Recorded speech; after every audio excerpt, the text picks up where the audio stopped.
I'd like to begin by just getting your take on what we're looking at here. I mean, at face value, we're talking about a murder case that has quickly turned into a diplomatic row, with India accusing the Canadian Prime Minister of playing politics here.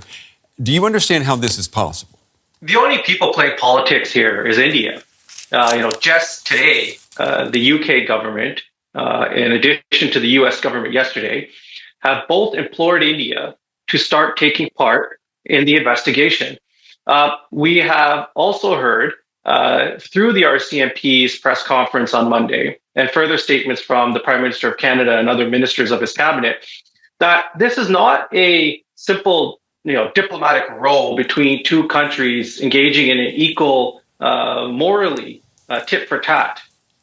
India has been found to be working with its own organized crime units to engage in transnational repression against the Sikh community. Mm-hmm. And I'm going to state that again because just how ludicrous and crazy that sounds, but it's real.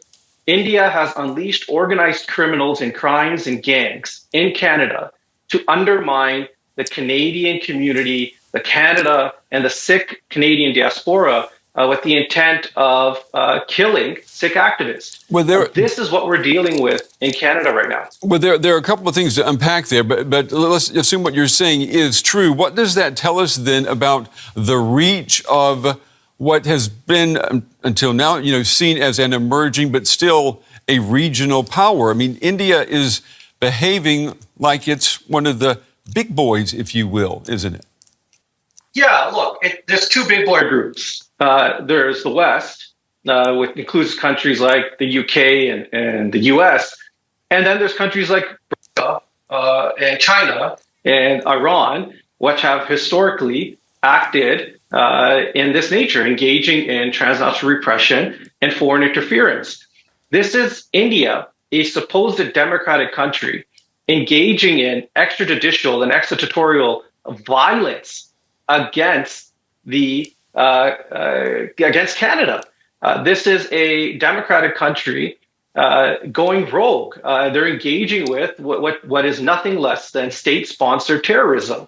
They're unleashing violence against the Sikh Canadian community, against Canada. They've been pushing disinformation targeting Canada. We've heard that through the public inquiry into foreign interference ongoing right now in Ottawa. Right. But they've also been using, again, criminal gangs. I know this sounds crazy, but they're using criminal gangs to undermine Canada. It's almost schizophrenic for people who may not be following Indian foreign affairs closely. But if you consider it wasn't that long ago when we saw Narendra Modi in Washington, D.C. at the White House, at a state dinner, he was welcomed by President Biden. And now you're saying that just north of the border, he's responsible for state-sponsored extrajudicial killings. Yeah, and this is not just in Canada. It was not that long ago. I think it's only about 6 months ago or so. I could have the time wrong, but just recently in the last year, the U.S. unsealed an indictment against an individual named Nikhil Gupta, an Indian national that was paid by Indian government agents to assassinate Sikh American activists. And it was through that unsealed U.S. indictment that we learned that the transnational repression and assassination program in America being unleashed by India is connected to the one happening in Canada. Mm-hmm. And this is India acting recklessly. Well, how do you think? It's not like they did a fine job of this. they left breadcrumbs everywhere, and they've been totally exposed in multiple democratic liberal democracies. Like Canada, the United States, and arguably in the United Kingdom and Australia as well. We haven't heard spies and agents. We haven't heard a big international outcry, have we? And the silence, though, has a message, doesn't it? Look, you did see the Americans say yesterday that they are imploring India to take part in this investigation, and it had clearly said that to date India hasn't. So it's not like there's a good faith effort from India and they just haven't found anything. The UK government today also shared that they're seeking India to participate in the investigation. Do you think there should be more all together on this? Do you think there should be more there? Do you think Washington? Do you think the European Union? Do you think Berlin? Should they be more direct in demanding that an explanation come from New Delhi?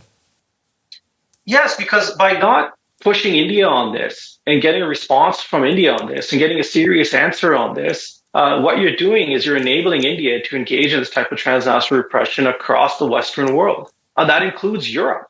There's a large Sikh diaspora in countries like the United Kingdom, but also a growing one in places like Italy and the Netherlands and Germany. And we have seen the Germans actually arrest and tell people that were engaged in espionage and spying for India in Germany. And we just saw that, and I mentioned Australia earlier. Australia, as a key Five Eye partner, a Commonwealth partner with Canada, has also kicked out Indian agents and diplomats engaged in spying. Yeah. So it's happening around the world. Don't enable it. Call it out. This is a rogue nation behavior. This is state-sponsored terrorism, which is being unleashed in the United States and Canada. And I think everyone treats India with kids' gloves because they're concerned about China's growth in the region.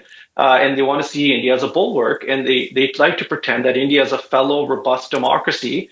But we have to remember the issue with India right now, especially when it comes to this incident, is that the instructions to engage in this type of transnational repression go straight to the top. That's what Canadian intelligence is saying. Well, it goes Sandhu, right into the hands of Narendra Modi and Amit Shah.